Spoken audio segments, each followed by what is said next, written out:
Early morning ಎದ್ಬಿಟ್ಟು ಇವಾಗ ಬೆಳಗ್ಗೆನೆ ನಾನು ಸಚಿನ್ ಗಾಡಿ ತಗೊಂಡು ಈ ನವಿಲುಗಳದ್ದು ಒಳ್ಳೆ ವೀಡಿಯೋಸ್ ಕ್ಯಾಪ್ಚರ್ ಮಾಡೋಣ ಅಂತ ಹೋಗ್ತಾ ಇದ್ದೀವಿ.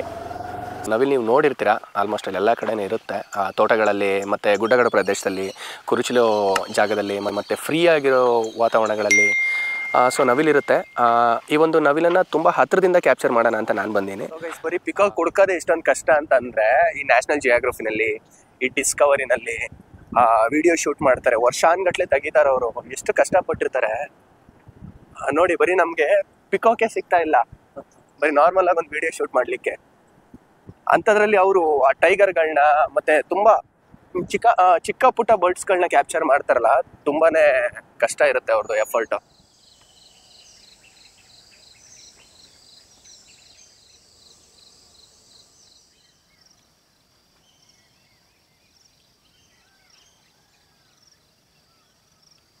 ಆ 1963ರಲ್ಲಿ ನವಿಲ್ನ ರಾಷ್ಟ್ರೀಯ ಪಕ್ಷಿ ಅಂತ ಕರೀತಾರೆ. ಸೊ ಅವಾಗಿಂದನೇ ಆ ಒಂದು ರಾಷ್ಟ್ರೀಯ ಪಕ್ಷಿ ಅಂತ ನವಿಲನ್ನು ಅನೌನ್ಸ್ಮೆಂಟ್ ಮಾಡ್ತಾರೆ. ಅದಾದಮೇಲೆ ಕಾನೂನು ಬಾಹಿರ ಅಪರಾಧ ಏನಂದರೆ ಹಿಡಿಯೋದು, ಅದನ್ನು ಒಡೆಯೋದು ಮತ್ತು ಅದನ್ನು ಸಾಕೋದು, ಇದೆಲ್ಲ ಮಾಡೋ ಹಾಗೆ ಇಲ್ಲ, ಕ್ರಮಗಳನ್ನ ತಗೊತಾರೆ. ಕಾನೂನು ಬಾಹಿರ ಅಪರಾಧ ಇದು, ನವಿಲನ್ನು ಕೊಲ್ಲೋದು ಮತ್ತು ಸಾಕೋದು.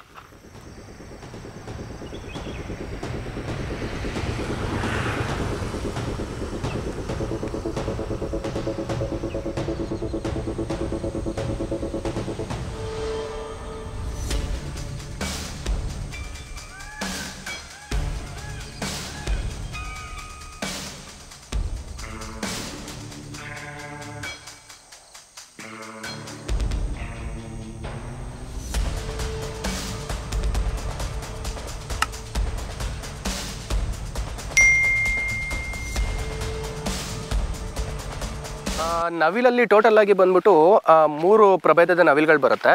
ಮೊದಲನೇದು ಭಾರತೀಯ ನವಿಲು, ಇದು ನಮ್ಮ ಭಾರತದಲ್ಲಿ ಇದೆಯಲ್ಲ, ಸೊ ಆ ಒಂದು ನವಿಲು. ಅದನ್ನು ಬಿಟ್ಟರೆ ಆಮೇಲೆ ಇನ್ನೂ 2 ಪ್ರಭೇದದ ನವಿಲುಗಳಿದ್ದಾವೆ. ಒಂದು ಹಸಿರು ನವಿಲು ಅಂತ ಒಂದು ಬರುತ್ತೆ, ಆಮೇಲೆ ಇನ್ನೊಂದು ಕಾಂಗೋ ನವಿಲು ಅಂತ ಬರುತ್ತೆ. ಈಗ ನಾವು ನೋಡುವಂಥದ್ದು ಭಾರತೀಯ ನವಿಲು.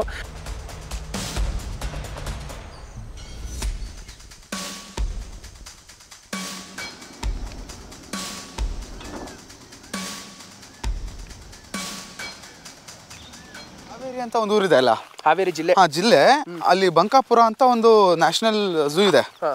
ಅಲ್ಲಿ ಅತಿ ಹೆಚ್ಚು ತುಂಬಾ ಅಂದ್ರೆ ತುಂಬಾ ನವಿಲುಗಳೆಲ್ಲ ಇರೋದು.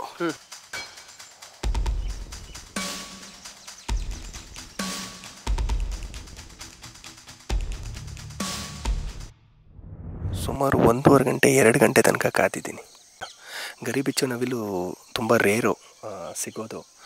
ಸೊ ಅದಕ್ಕೋಸ್ಕರನೇ ಇಡೀ ತೋಟ, ಇಲ್ಲಿರೋ ಲೊಕೇಶನ್ ಎಲ್ಲ ಸುತ್ಕೊಂಡು ಬಂದೀನಿ. ಸೊ ಫೈನಲ್ ಆಗಿ ನಮಗೆ ಸಿಕ್ತು. ಆ್ಯಕ್ಚುಲಿ ಆ ಕಡೆ ಫೀಮೇಲ್ ಐತೆ, ಸೊ ಈ ಕಡೆ ಮೇಲು ಅದನ್ನು ಅಟ್ರ್ಯಾಕ್ಟ್ ಮಾಡಲಿಕ್ಕೆ ಅಂತ ಗರಿ ಬಿಚ್ಕೊಂಡು ಡ್ಯಾನ್ಸ್ ಮಾಡ್ತಾ ಇರೋದು.